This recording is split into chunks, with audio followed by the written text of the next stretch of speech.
Alrighty guys, welcome back to the channel. Today we're going to do something a little different. It's not really going to be a vlog.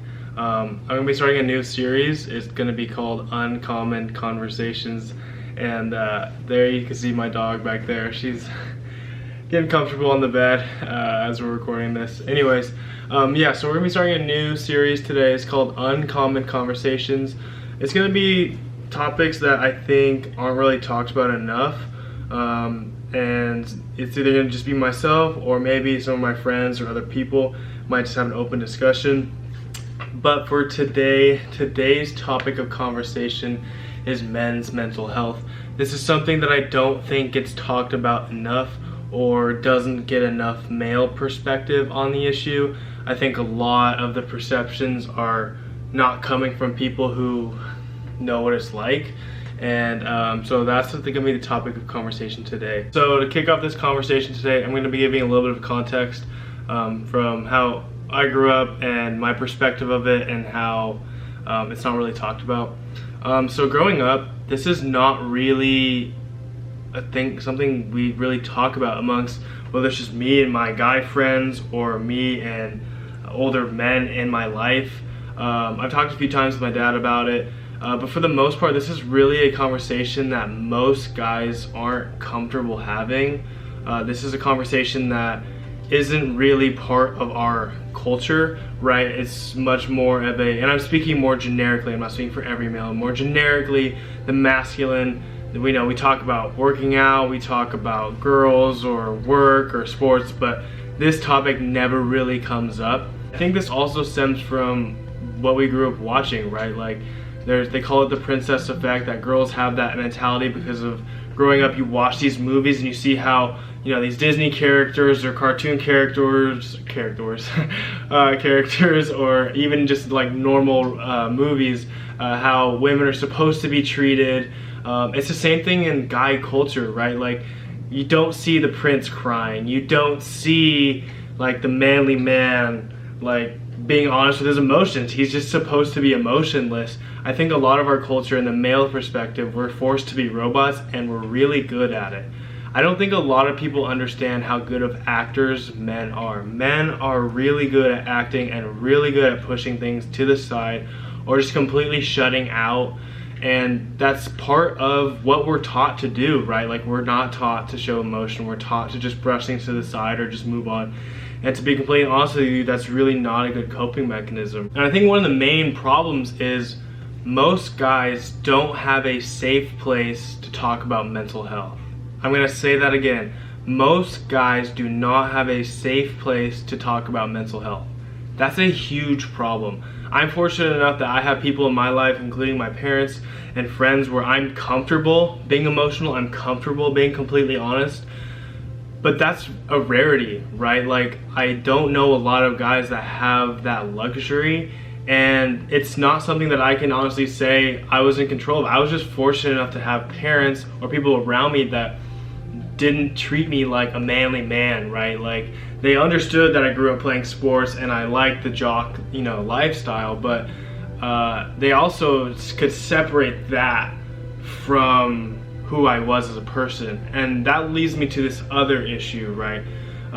Growing up playing sports, eventually playing a little bit of college sports, this idea that, like, because I'm doing well in that, or we're doing well at a job, whatever, that somehow means me personally, who I am I'm doing well. Like, I don't lack confidence or I don't have insecurity. Oh, because you're so great at this, that means in just normal life, you're just supposed to have this extreme amount of confidence and it's just supposed to translate over. And the reality is those are two separate lives, right? Like, once I step into a weight room or on a field, I have to change my mentality and become something that I'm not in the real life. I have to pretend to be this macho guy, and that's how I'm successful in that part of my life.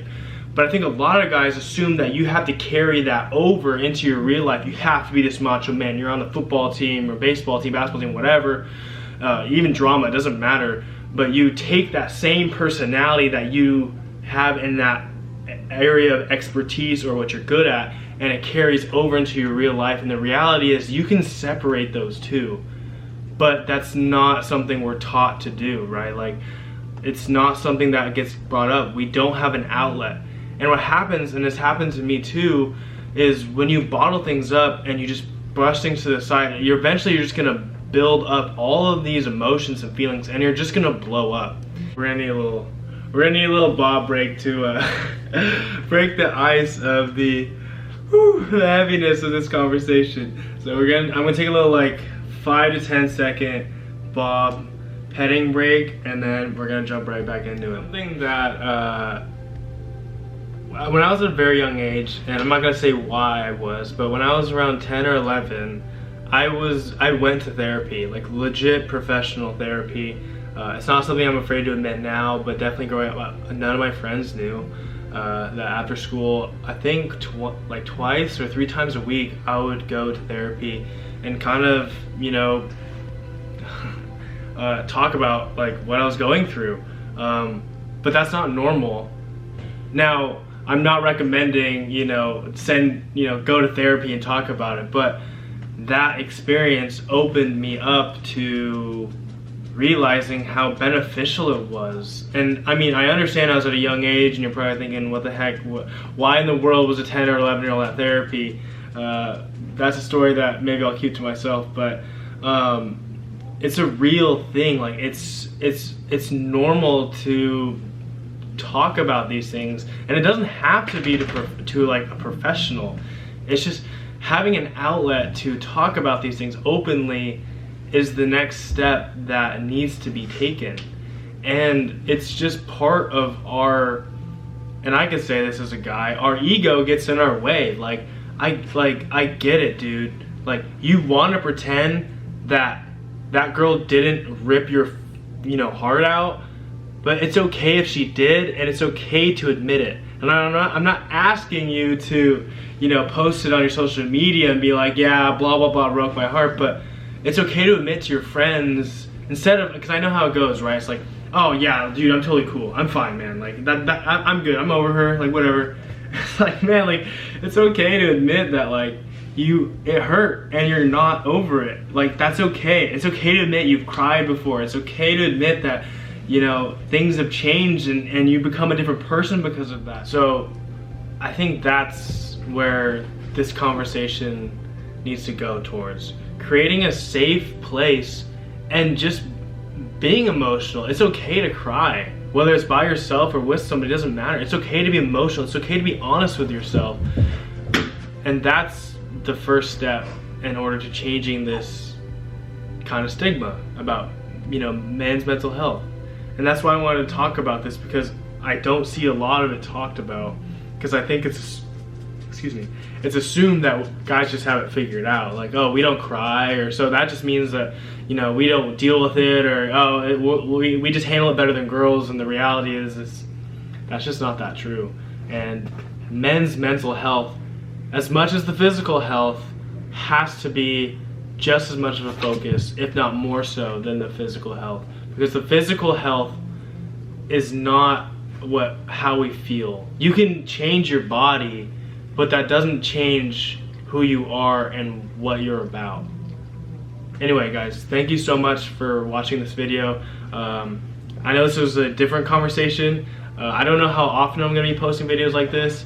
I'm not Dr. Phil. I'm not a certified, you know, a therapist, but I just wanted to give my 2 cents on this topic and just start the conversation, because I don't see it a lot, and I think it's a really important one. Whether you have a boyfriend or you have guy friends, whatever, this needs to be talked about, and it needs to be part of normal conversation. So anyways, thanks guys for watching. Tune into the next video. Not sure what that's going to be yet, but I hope you guys enjoyed. Thanks so much, guys. I hope you have a great rest of your day.